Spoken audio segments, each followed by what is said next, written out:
So today I wanted to show you how to work these fans or leaves in Mediterranean knotted lace, and also how to make this motif. So to start, we need to work a large loop, and we're going to work that 2 basic loops from where our last loop was worked. So go ahead and come in here. Now we're going to make something that's called a straight return loop. So that means that we're going to take our tail and move it over here and then go ahead and work our regular knot just like we have been. But this time we want to make sure that as we come to the end of our thread and are ready to set our knot, that we are placing it just right next to the last knot that we worked before the large loop.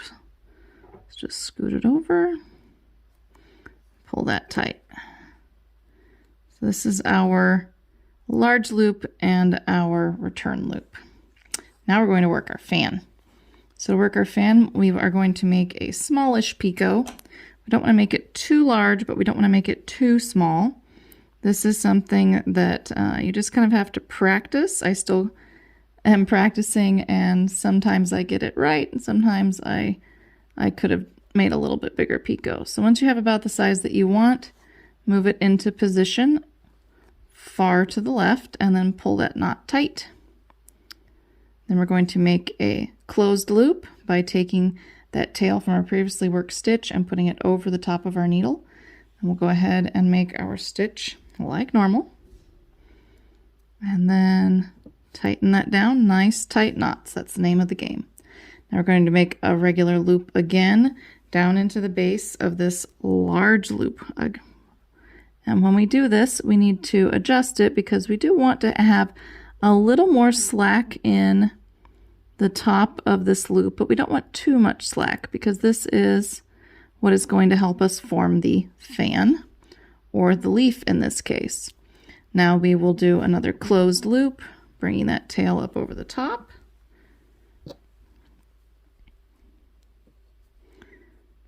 So at this point we've worked 1, 2, 3, 4. Now I have to bring this down again, and 5. Now I really like fans that have either 5 or 7, what I like to think of as bars to them.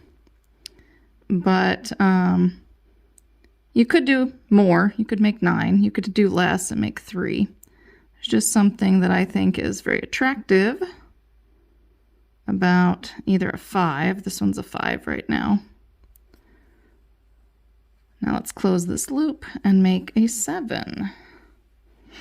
So we're going to work this closed loop again right here and to the very top.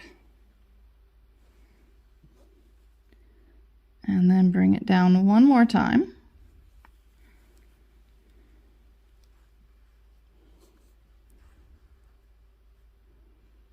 And this time I like to make sure that I give it a little extra large loop, because that loop is going to have to accommodate our leaf. So there's the beginning of our leaf. Now the next part of this motif is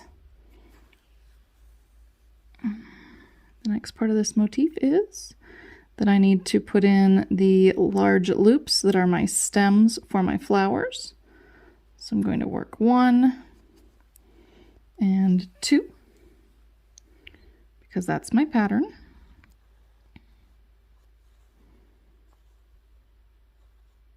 Okay, so there we go. 2.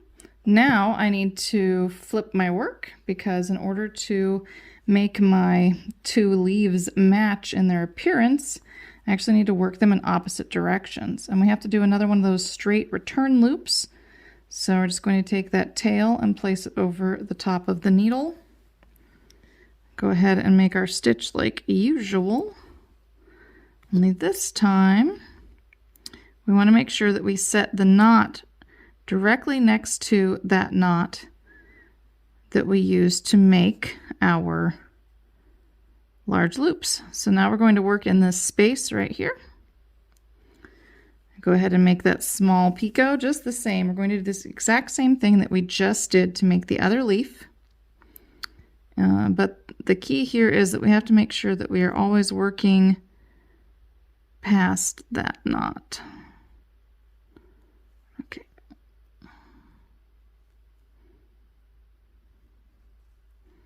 So we're working in this space right here. There we go. Go ahead and make a closed loop.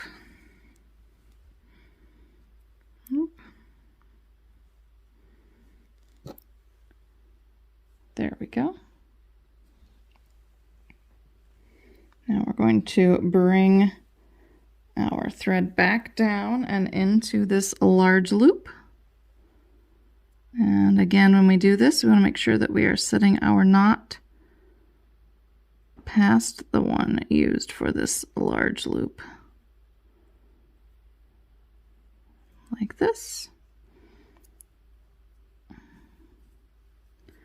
Close the top of this loop again.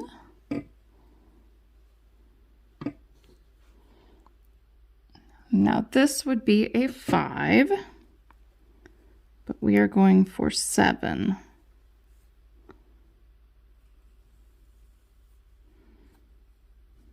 Remember, 7. Okay.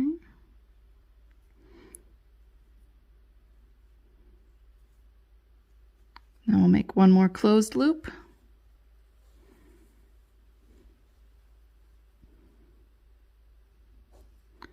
And then we are going to place our last knot right here, right in between the knot from the second large picot and the last knot from our last loop. There, see if I can keep it in place.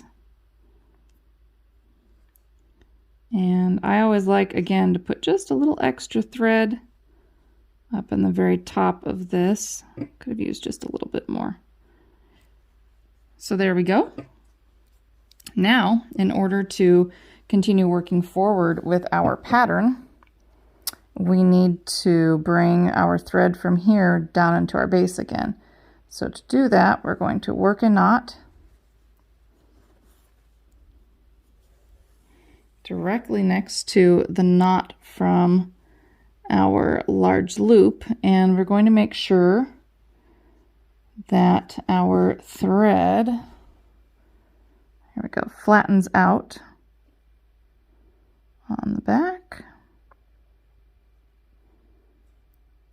so that it is hidden in the back. You can see where I've hidden it in the back here and here. And you're just trying to push this to the back so that it hides behind that leaf, so that as your piece is displayed, then you won't see that on the back. So make sure that's nice and tight. And then you will continue on with your pattern. So anyway, you can move on from there. So that is this motif, but also these really pretty little fans. I like these fans.